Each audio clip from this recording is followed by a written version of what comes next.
Mon cher Bernard Accueillet, bonjour. À ma droite, les journaux, souvent l'éphémère, même si elles font. Et la disparition de Lucien Neuwirth nous rappelle quand même qu'il y a à droite des gens qui ont été de grands résistants et qui ont surtout fait des réformes fondamentales comme celle de la pilule. Alors vous qui êtes médecin, ça vous inspire quel commentaire ce matin, cette disparition? Une grande émotion, parce que Lucien Neuwirth a été un des hommes politiques les plus importants et que souvent on est passé à côté de la profondeur de sa réflexion, de l'importance des textes et réformes qu'il a fait passer, du courage de son engagement, qu'il s'agisse, parce que c'est ce qui laissera certainement plus fortement, qui marquera le plus fortement l'histoire de la loi sur la pilule, la loi Neuwirth en 1967, qui est un des textes qui a changé probablement le plus profondément la vie des Françaises, la vie des Français, la vie de la nation, ou qu'il s'agisse de l'engagement extraordinaire de courage qui a été le sien dès sa plus tendre jeunesse dans la résistance, avec un engagement héroïque où il a été laissé pour mort par les Allemands. Et c'est vraiment un homme d'exception qui nous quitte. On vous sent sincèrement ému. C'est un grand gaulliste, c'est un homme que j'admirais, que j'aimais profondément. C'est un exemple qui vient de nous quitter. Revenons maintenant à l'actualité politique. La transition est parfois un peu pénible. Alors, il y a le vote bloqué des retraites cet après-midi à l'Assemblée. Est-ce que vous avez l'impression que ça démontre à gauche une véritable crainte de défaillance sur le vote, ou est-ce que finalement c'est un processus assez normal?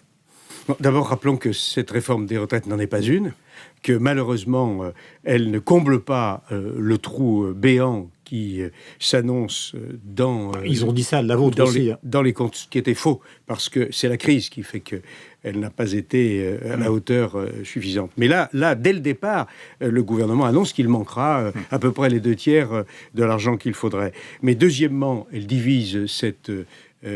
majorité, non seulement les partenaires de la majorité, mais on a vu cette nuit que pour obtenir le vote du Parti socialiste, le gouvernement a dû reculer en rase campagne en annonçant des mesures pour satisfaire... l'aide complémentaire et la revalorisation des petites retraites. Voilà, pour satisfaire sa majorité. Ouais, c'est peut-être une bonne nouvelle pour les gens aussi.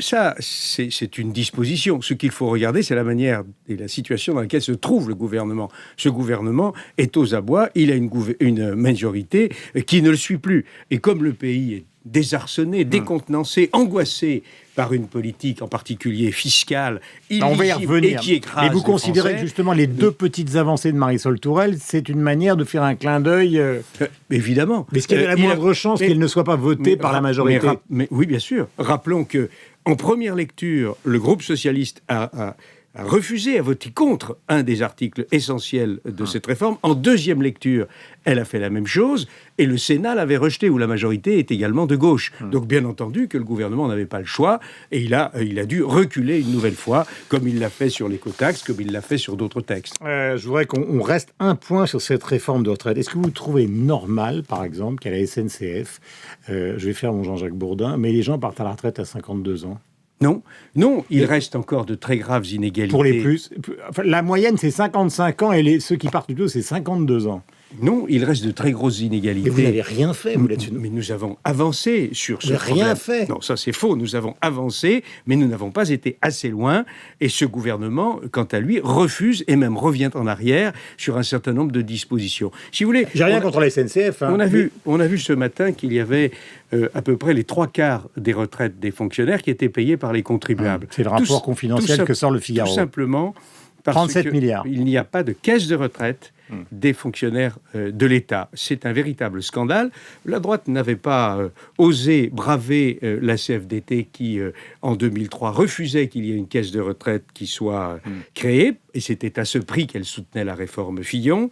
Mais cette fois-ci, le gouvernement n'est pas allé plus loin. Je dirais même qu'il a refusé une convergence des systèmes de retraite en termes de revalorisation, en termes de taux de remplacement, en termes de calcul de la retraite, en termes de niveau de cotisation. Il y a une inégalité entre le régime général des salariés du privé et les régimes des fonctionnaires, qui est un énorme problème. Et le gouvernement se refuse, parce que c'est sa clientèle, en particulier la clientèle des syndicats, qui sont surreprésentés par la fonction publique. Nous ne sommes pas allés assez loin, mais nous sommes allés aussi loin que nous avons pu. Et je vous rappelle, je présidais l'Assemblée à ce moment, que c'était même physique, avec un président du groupe socialiste, lors de la réforme de 2010, qui me courait après dans les couloirs, parce que j'avais eu tout simplement l'audace de conduire les débats d'une réforme des retraites. Vous n'avez pas que quand même lui-même le combattait. sentiment, soyons francs ce matin, qu'une grande partie de la classe politique manque de courage par rapport aux réformes qui devraient être faites? La France a besoin de Parce que réformes. là, vous me dites, oui, la réforme des retraites, la nôtre était mieux, mais enfin, personne ne le croit fondamentalement. Vous dites, c'est la crise, mais on ne peut pas invoquer la crise Bien sûr toutes que les si. 10 minutes. La réforme qui a été conduite en 2010, comme celle de 2003, comme celle de Balladur en 93, ont fait qu'il aurait manqué 120 milliards à l'échéance 2020 si ces Mais réformes quelque chose a été fait, ça, c'était un n'avaient progrès. pas été réalisées. Et elles ont joué sur l'essentiel, c'est-à-dire la durée de cotisation, l'âge légal de départ à la retraite qui avait été ramené, vous vous en souvenez, en 83, brutalement de 65 à 60 ans. On est quand même Cette dans un fois-ci, pays où vous demandez aux gens maintenant de rester 63, 64 ans. Il y en a d'autres, comment voulez-vous, qui considèrent qu'il y a une sorte d'égalité en France. C'est écrit au fronton de toutes Oui, les mairies. Et il y en a avez qui raison. partent à 52 ans. mais je suis d'accord. Dans il y a- un système où la pénibilité n'est plus elle n'est pas forcément démontrable à Il y, la a, SNCF. il y a deux choses dans ce que vous dites. Il y a une inégalité entre les différents régimes et le gouvernement serait bien inspiré, au moins de dire qu'il s'attache à une convergence de ces différents régimes et qu'il va vers un régime unique. Il le refuse, il l'a encore refusé publiquement en séance il y a quelques jours. Sur la pénibilité, eh bien, je le dis aujourd'hui ce matin, sur Radio Classique, la pénibilité telle qu'elle vient d'être inventée par la gauche va créer une multitude de nouveaux régimes spéciaux, alors que chacun sait qu'il faut y mettre un terme. Ces régimes spéciaux seront ingérables. C'est une mesure qui pourrait avoir la gravité des 35 heures en termes de conséquences Mais pourquoi sur... La pénibilité, tout le monde la reconnaît. Le problème, c'est qu'il y a des gens qui ne font plus les métiers pénibles, mais qui bénéficient d'une pénibilité supposée d'il y a 20 ou 30 ans. Mais Guillaume, vous vous levez tôt le matin, c'est Oui. pénible. Non, c'est amusant. Oui, pour vous peut-être, mais pour d'autres, ils diront que c'est non, pénible. mais Donc, bien sûr il n'y a que c'est pas, pénible. il n'y a pas d'élément en dehors d'une certaine invalidité, d'incapacité mesurable. Il n'y a pas d'élément qui puisse arbitrer le plus souvent. Entre Donc la il faut pénibilité. supprimer d'une grande croix le concept même de pénibilité. Attendez, si vous voulez, d'abord, on va essayer de sauver les régimes de retraite. C'est-à-dire qu'avant d'inventer de nouvelles dépenses, ce que fait la gauche, eh bien, on essaye d'abord d'équilibrer les régimes. Je rappelle que seule la France, dans l'Union européenne, à part un ou deux pays, n'équilibre pas ses comptes sociaux. Alors que notre principal problème, c'est la dette. Est-ce que vous voulez être associé à cette réforme fiscale ? Ou est-ce que Écoutez, vous moi, rejetez tout en bloc ? je ne suis pas un opposant systématique.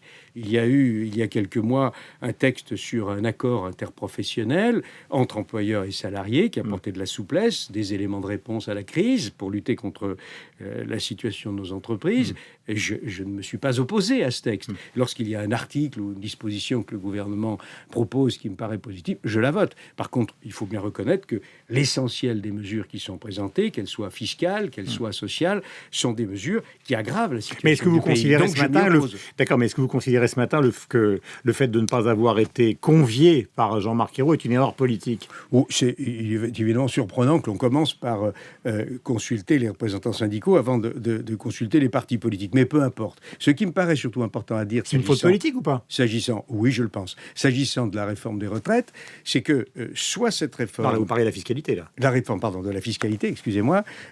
Soit cette réforme est un leurre, soit cette réforme aboutira à faire payer davantage les classes moyennes et les familles. Mais toute Pourquoi ? l'opposition Parce dit ça, que mais pourquoi, le Premier ministre a affirmé que cette réforme se ferait à prélèvement obligatoire constant. Ça veut dire que, alors qu'il faudrait diminuer, c'est la priorité absolue, chacun le sait, la dépense publique, Jean-Marc Ayrault écarte cette perspective et par conséquent, c'est inéluctable. Si cette réforme de la fiscalité est conduite, elle aboutira à une augmentation des impôts. La fiscalité, les impôts des classes moyennes. Mais à des partir du familles. moment où on réfléchit à l'idée d'élargir ceux qui sont assujettis à l'impôt, d'élargir les assiettes, de faire attention à la progressivité, peut-être que ce système va devenir plus juste. Alors d'abord, la réforme fiscale, c'est un vrai sujet. La France a le record des prélèvements obligatoires et malgré cela, elle se trouve dans une situation extrêmement difficile en termes de compétitivité et donc de chômage. Par conséquent, c'est un vrai sujet. Mais c'est Et un là sujet encore, on peut extrêmement... dire que la droite a aussi augmenté les impôts. François Mais Hollande l'a dit 15 fois. mais c'est un- Alors vous allez me dire la crise, mais enfin 30 milliards quand même. Mais c'est un sujet extrêmement difficile. Et encore une fois, à partir du moment où le gouvernement renonce à maîtriser la dépense publique, à faire des économies d'argent public, à engager des réformes structurelles pour baisser la dépense publique, à ce moment-là, il sera conduit nécessairement, parce que c'est également la boussole de la gauche qui est coincée sur la direction hausse des impôts et des taxes. Et ça, on le voit chaque jour. Et tout cela aboutira, si c'est conduit à son terme, à une hausse des impôts pour les classes moyennes et pour les familles. J'ajoute que l'idée de fusionner la CSG et l'impôt sur le revenu est une idée abominable pour les familles et les classes moyennes. Et il y a peu sur votre antenne, la représentante des cadres, elle l'a elle aussi rappelé, mais c'est une évidence, personne ne le conteste. Donc il faut savoir ce qu'on veut faire en France. Il y a quand même dans votre camp des gens comme Philippe Marini qui sont pour, par exemple. Le sénateur Marini. C'est pas ce que j'ai lu. Si on veut continuer à écraser ceux qui travaillent, ceux qui produisent, ceux qui tirent le pays, si on veut continuer dans cette direction qui malheureusement est catastrophique pour l'emploi, eh bien il faut aller dans cette direction. Si je vous mets un bonnet rouge ce matin, vous le mettez? Non, je ne sais pas ma nature. Moi, je suis un élu politique. J'essaye de faire mon travail d'opposant constructif, pas systématique, mais constructif. François Fillon, il est passé où? Écoutez, il poursuit son chemin. Il est dans. Nicolas Sarkozy, on le voit au concert de son épouse. François Fillon, on ne sait plus où il est. Si, il est à l'Assemblée. Bien sûr, mais ça, je m'en doute. Oui.